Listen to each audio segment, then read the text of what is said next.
Halo Toppers. Ada kisah menarik dan mengerikan yang berkembang di masyarakat Kalimantan hingga saat ini. Kisah ini terus berkembang dari mulut ke mulut hingga saat ini. Berikut kisah misteri yang masih menjadi perbincangan di tengah masyarakat sampai saat ini.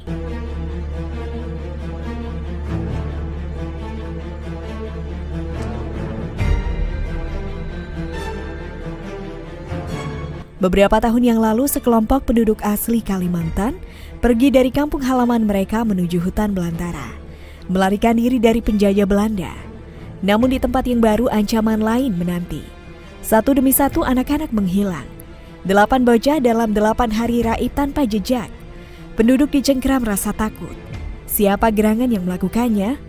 Arwah penunggu hutan atau jangan-jangan macan lapar? Setelah berembuk, mereka memutuskan untuk memasang perangkap. Seorang anak terpaksa dijadikan tumbal demi menghentikan kematian yang lain. Dari tempat persembunyian dengan perasaan berdebar gelisah, warga desa menjadi saksi sebuah peristiwa mengerikan. Riak air sungai dan kemunculan makhluk besar tanpa tangan dan kaki dari dalam air yang langsung memangsa si bocah sekali telan.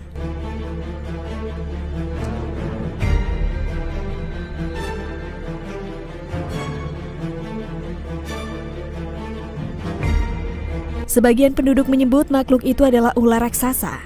Lainnya menjulukinya naga. Setelah itu, penduduk desa membuntuti ular ke sarangnya. Ada 3 ekor di sana, 2 dewasa dengan diameter badan serupa drum minyak, dan 1 lainnya masih kecil seukuran batang kelapa. Penduduk desa yang marah menyerang hewan-hewan itu, memotong 2 ular dewasa dan membiarkan yang muda tetap hidup dengan kesepakatan. Mulai saat itu baik ular maupun manusia tak akan membunuh satu sama lain. Kemudian orang-orang itu kembali ke desa terpencil mereka, melanjutkan hidup. Tapi mereka yakin naga-naga itu masih ada di sekitar mereka.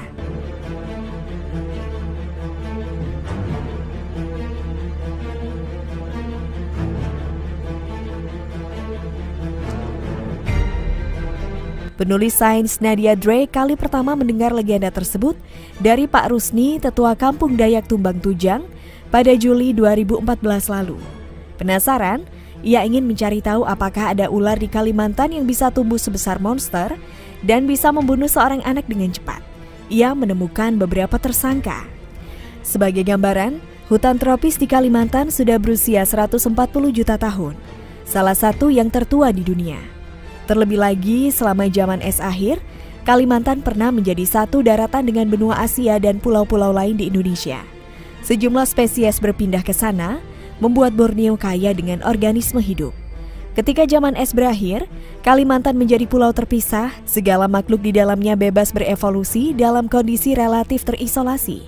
Termasuk ular, ada sekitar 150 spesies di sana, bahkan lebih. Ada yang hidup di bawah tanah, lainnya melata di lantai hutan. Sebagian memilih tinggal di pohon, terbang dari satu dahan ke dahan yang lain. Mereka bisa ditemukan di dalam air atau dalam gua. Hewan melata itu juga menghuni bangunan manusia di langit-langit atau di bawah kolong rumah.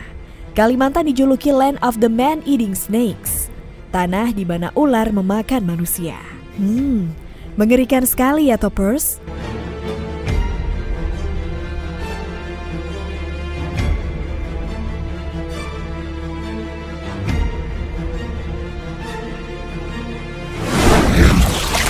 Nah Toppers, bagaimana kalau menurut pendapat kalian tentang pembahasan di video kali ini? Jangan lupa untuk berikan komentar kalian ya Toppers.